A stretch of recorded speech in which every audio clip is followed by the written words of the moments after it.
welcome to Traditional Painting the Digital Way. This is where I teach traditional painting using digital painting programs. Today we're going to be using the Infinite Painter app for our program, and it'll be on my Samsung Galaxy Note Pro 12.2. If you're going to follow along traditionally, here's a list of the brushes that I use. A 2-inch flat wash, a number 10 bristle brush, a number 8 filbert, a number 10 flat brush, a number 6 flat brush, a long script brush, and a short script brush. The canvases that I like to use are canvas board, but gallery wrap canvas is nice too because you don't have to frame it and you can paint on the edges. Probably a 20 by 20 size would work well with this portrait. Here's a list of the colors that I use. I mostly use Grumbacher Academy acrylics, but you can use Liquitex or Daler-Rowney as well. And the color names will probably be a little bit different depending on the brand, and also oil paints. If you follow along using oil paints, their colors will be a little bit different too. So I chose a nice photograph of a Peruvian lady from Pixabay.com, which is a very good source for royalty-free photographs, and Morgue Files is also good. And I went ahead and used the Blackwell pencil to start a sketch of this painting. And you can use charcoal or pencil or whatever if you're following along traditionally. And I'm just going to start with a rough outline.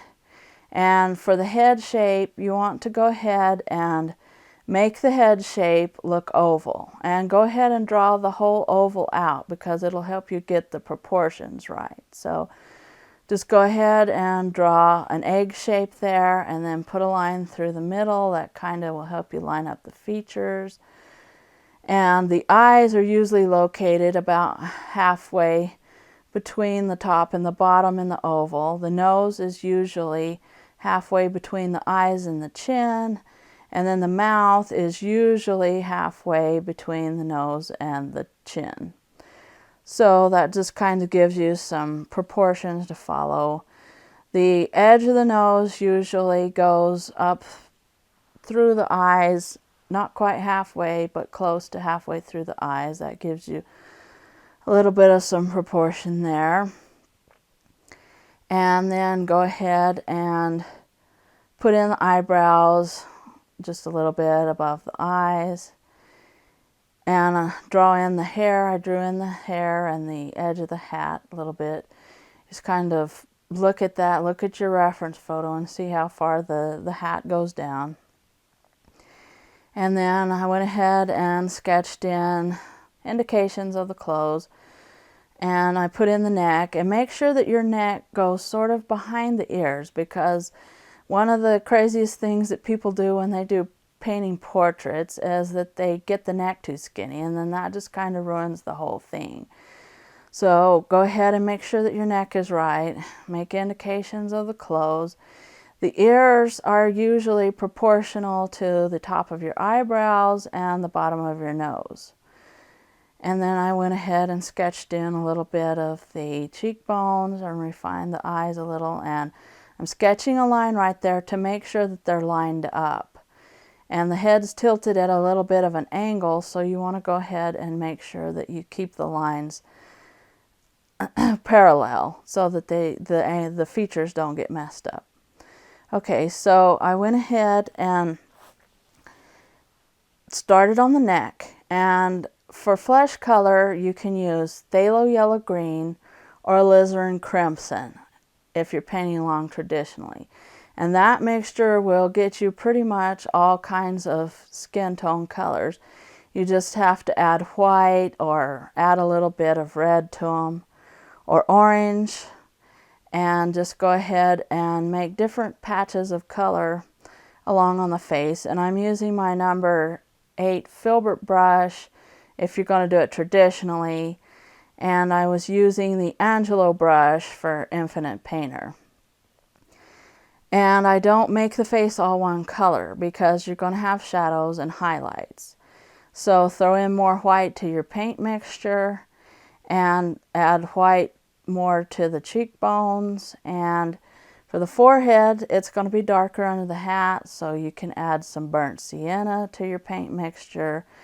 You want just a little bit of a darker brown color, and then where the light's hitting the forehead, you want a lighter color. So go ahead and add a little bit of red to your mixture with some white, a little bit of light orange, maybe even yellow, cadmium yellow light if you're following along traditionally. And I'm just kind of painting the highlight portion of the face. Now won't be the final highlight at all, but we just want some indications of where they'll be. And then for the eyes, I'm using a darker mixture of probably burnt umber or burnt sienna. And you just want to focus on the shape of the eyes right now. You don't want a finished product. You don't want to put the highlights or the pupils in yet. Just put the shadows because you want to get the shape first. And then I went ahead and changed the paper texture in Infinite Painter so that it would make these brushes behave more like traditional media. And you can put in the eyebrows with burnt umber, burnt sienna. And for the hair color, take some ultramarine blue and mix in burnt sienna and go ahead and put a little white in it because we want to make her hair gray. It's not totally black, so we want sort of a grayish color there. So go ahead and add in the hair on the side of her face and the braid. Just kind of make a rough approximation of a braid there. We don't want anything too detailed at this moment. And then we're going to go ahead and take some light blue, probably ultramarine blue with a touch of burnt sienna, and just make some rough strokes for the clothes right here. We're not looking at any kind of detail right now. We're just putting in the colors and putting them where they'll be in the portrait. And go ahead and add a little bit of red, probably alizarin crimson will work there. And then go ahead and add a little bit of shadow color to the nose. And you can use burnt umber, burnt sienna with a little bit of white in it. Maybe even throw in a little purple. Add some indications of lighter flesh there by throwing in cadmium orange light. Just put that where you see highlights in the photo. And if you're working with acrylics, you'll want to blend them in right then. But if you're working with Infinite Painter, you can blend them in later.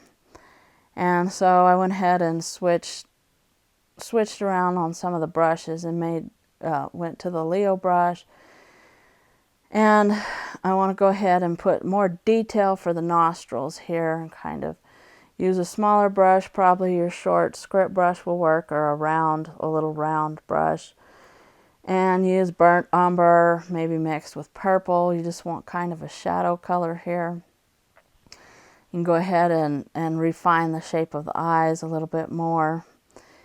And then you want to put the mouth in and go ahead and use alizarin crimson or a darker red because we're not ready for the highlights on it yet. So just go ahead and try to get the shape of the mouth in. Still using probably your short script brush.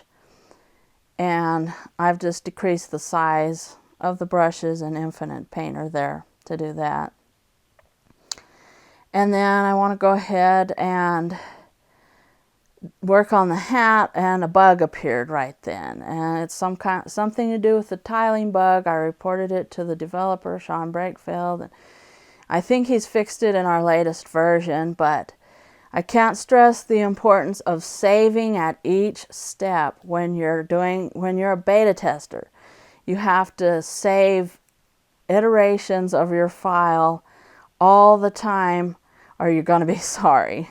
So just keep saving at each major step and have several variations that you can fall back on, because if you don't, you'll lose some work, and that's just part of being a beta tester. Now, so for the hat, I put yellow ochre on there and added some white to the yellow ochre is how you would do that, painting along traditionally. Go back to your number 8 filbert brush, and I'm using the Leo brush, and I went ahead and just masked in the hat color. So save it frequently when you're being a beta tester. Okay, well, this is the end of part 1 of our lesson, and in part 2 we're going to try to do the background color, and we're going to do further refinements to the face. So if you have any questions, just leave them in the comments below, and I'll try to answer them as best I can. So thank you everybody for watching. Thank you so much for all your support, and I will catch you later.